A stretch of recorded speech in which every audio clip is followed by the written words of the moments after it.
Super Mario 64 is a game that features paintings as a way to enter into different worlds. So, as an artist myself, the only question I have to ask is how good are the paintings? And are any of them good enough to stand on their own as actual pieces of art? So what I'm going to do is I'm going to take the paintings of Mario 64, as you can see I have them here, judge them by how good they are, according to all of the laws of whatever, I don't know, art, aesthetics, all that stuff. And let's evaluate which one's the best, which ones are the worst, and which ones stand the test of time. So, going straight up from the beginning, they have Bob Bomb Battlefield here.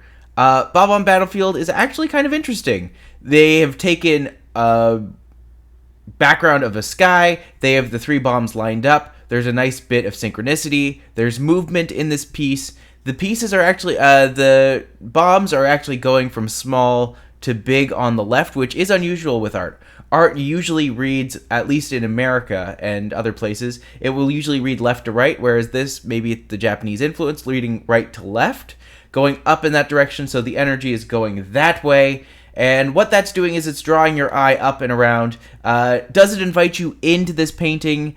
Not necessarily, but it's pretty good. Overall, all things considered, it's a little uncontrasted. It's not very it's a little more atmospheric than I think I gave it credit for initially, but it's not like it's a bright sunny day. Looking at it just as the painting here, it doesn't feel like it feels like it's cloudy, it feels like it's ominous. So that's breathing a little bit more of this idea of, you know, that movement, the slightly militaristic stance of the bombs and the repetition of that.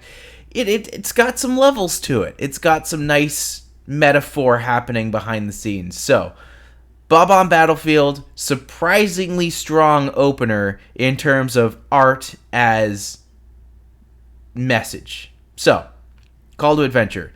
The next one, I would also argue that this one does Call to Adventure. Level 2 here.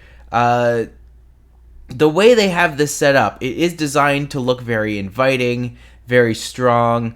The idea of having the tower come out, be right in the middle, that's a very iconic photo, meaning that it's in the center, it's heavily emphasized, it's immediately a call to adventure in this painting.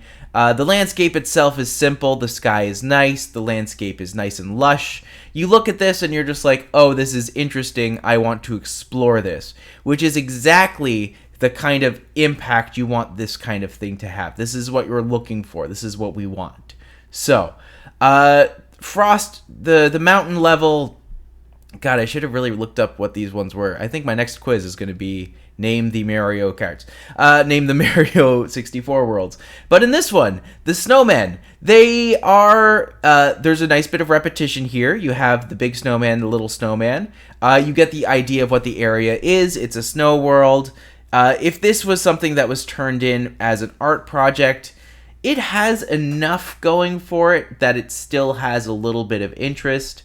You have the dynamic duo. You have a nice triangle shape, which plays really well in art. You always want those triangles because then you're sharing focus in different things. It's not stacked it is asymmetrical in the sense you have the tree on one side, but it is balanced by the snowman on the other side and the little snowman in the front that is looking out in a very inviting pose.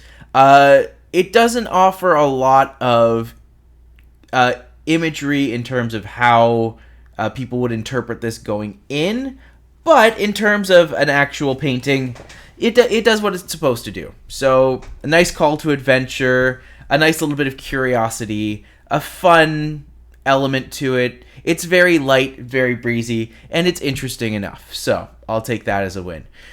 We also here have the ship from Dire Dire Docks. And Dire Dire Docks ship, I would say, is it better than the bombs? All right, let's examine it. It's very monochromatic, which is not unusual for a water-themed painting. The colors themselves are muted. There's not a lot of contrast going on, but it does have the very strong iconography of the sun or moon on top, which is drawing your attention up. That's balanced by the flagpole on the side, which is the mast, I should say, of the ship on the side there, And the way the ship is not center, it is very interesting in terms of, again, you're drawing your focus up and around. You are having that sense of things being heavy, but the bubbles on the other side are also offering that little bit of levity. It's, all things considered, it's a little busy.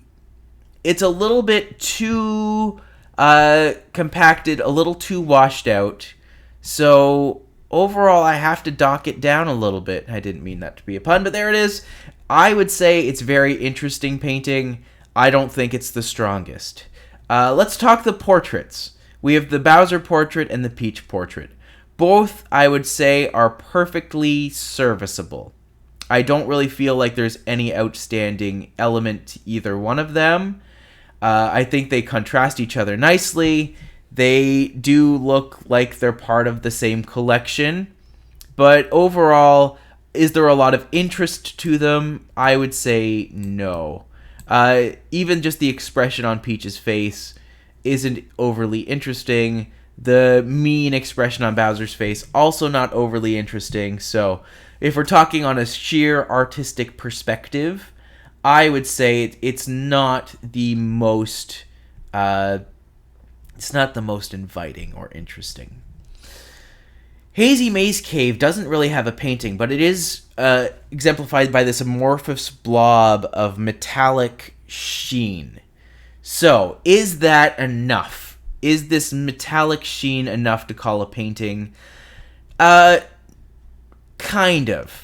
This idea of ferrofluid where it's shiny, there's that shimmer, there's that interest, I think that's cool.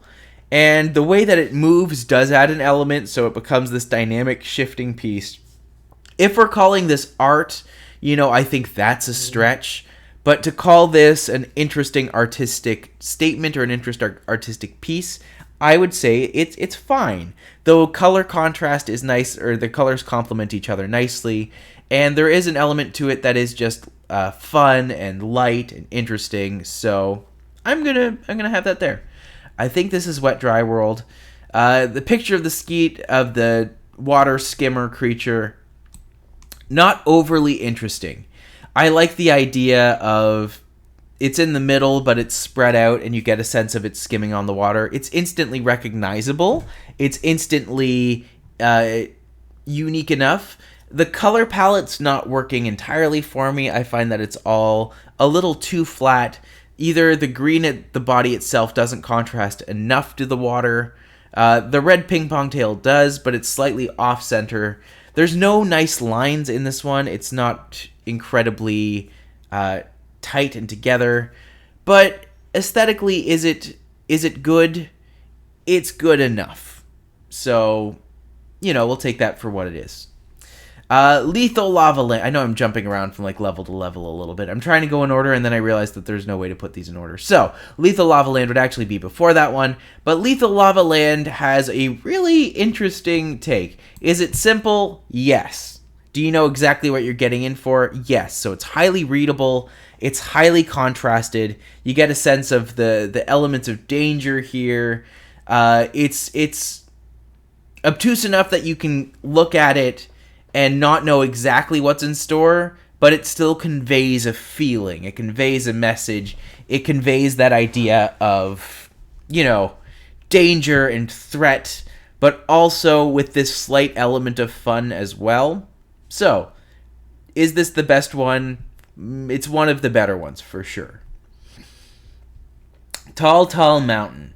Now, this level in the game itself is the bane of my existence, and I hate it. But you can't deny this is a really cool painting. The way it's set up, there's no strong icon, there's no strong gravitational pull to draw your eyes in. You simply have the mountain on one side, which conveys the landscape. You know what you're getting into in that sense. It's the mushrooms that make it really unique and interesting. Sure, we have a beautiful blue background with the sea. That's fine. That's good. We don't mind that. But the mushrooms are very well done in the sense that there's an abnormal amount of them. The fact that there's an even number of them is interesting, because normally with something like this, there would only be 3, so that you have a little bit of a dynamic pattern going. But because there's a 4, it breaks up this from just being a solid line. So instead of it going big mushroom, littler mushroom, small mushroom at the top, you have big mushroom, slightly smaller mushroom, and then a mushroom about the same size. But that little bit of fracture there, that little breakup of the eye line really draws your attention, so it goes up and then over. So it does add an extra element of levity, and obviously the long skinny lines going down to draw your attention to root the painting itself does add that little quality of whimsy. So is it one of the better ones? Yes, it is.